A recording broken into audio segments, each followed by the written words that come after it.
Okay. Praveen Manjunath தசாம்சம் அப்படின்னு எடுத்தா ராசி பார்த்துட்டு நவாம்சம் பார்த்துட்டு தசாம்சம் பார்க்கறதுக்கு என்ன காரணம்னா, ராசி சக்கரம் வந்து ஒரு பிக்சர் ஒன்று கொடுத்துருது லைஃப் பற்றி.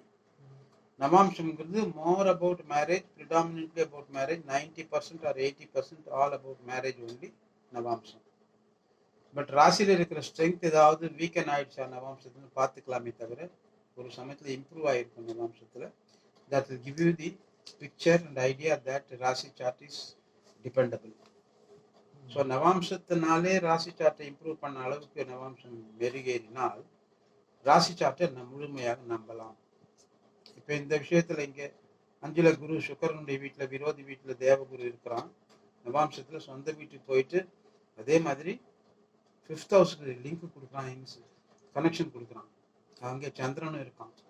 அந்த சந்திரனை பார்க்குற குருவாக நல்லா அமைஞ்சிருக்கு. இங்கே சந்திரனும் குரு தான் 4வது வீட்டில் உள்ள செவ்வாய் சனிக்கு சுபகர்த்தார் யோகத்தை உருவாக்கின கிரகங்கள். சந்திரன் வேற full moon, 5-6 hours this side that side இருக்கிற ஃபுல் மூன் அல்ல ஜனனம். புத ஆதித்ய யோகம்ங்கிறது சூரியனும் புதனும் சேர்ந்து 25 degrees apart between them in a single house, which coincides with the 9th house பாக்யஸ்தானம். எப்போ லக்னாதிபதியான புதன் பாக்யஸ்தானத்துக்கு போயிருக்கானோ, lot of advantage is there for Lagnam. லக்னத்தினுடைய ஸ்ட்ரென்த்து லக்னாதிபதி எப்படி இருக்கான்னு பார்க்கும்போது தெரியும். இப்போ லக்னாதிபதி இங்கே வந்து பாக்யஸ்தானத்தில் இருந்து கொண்டு வியாழனுடைய குருவனுடைய பார்வையும் பெற்றிருக்கிறதுனால, குரு உத்தியோகஸ்தானாதிபதி, களத்திரஸ்தானாதிபதி, தனகாரகன், ஞானகாரகன், புத்திரகாரகன் நல்ல வீட்டில் அமைஞ்சிருக்கார். ராசியிலும் நவாம்சத்திலும் தசாம்சத்தில் கூட குரு சொந்த வீட்டில் இருக்கான். இங்கே ராகுக்கும் குருவுக்கும் நட்சத்திர பரிவர்த்தனை யோகம் ராசியில் நடந்திருக்கு. தசாம்சத்தில் அந்த 2 கிரகங்களும் ஒரே வீட்டில் சேர்ந்து போய் குரு சொந்த வீட்டில் இருக்கான், கூடவே ராகு இருக்கான். ஒரு விதமாக பார்க்கும்போது இந்த சேர்க்கை வந்து குரு சண்டால யோகம்னு சொல்லுவாங்க. பட் குரு சண்டால யோகம்னா ஒரு டிப்ளமேட்டிக் அப்ரோச் கூட இருக்கும்.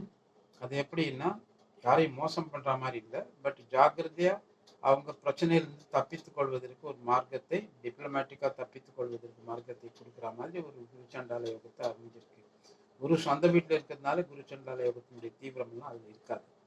சனி சொந்த வீட்டில் இருக்கான். புதன் மித்திர கிரகமான சனியினுடைய வீட்டில் இருக்கான். சந்திரனுக்கு எனிமீஸே கிடையாதுனாலும் சந்திரன் எந்த வீட்டில் இருந்தாலும் ஓகே தான். ஸோ சந்திரனும் புதனும் சனியும் தசாம்சத்தில் குடும்பஸ்தானமும் தனஸ்தானமும் ஆகின்ற கும்பராசியில் சொந்த வீட்டில் சனி இருக்கிறதுனால பலமான தனஸ்தானம், குடும்பஸ்தானம் அமைஞ்சிருக்கு.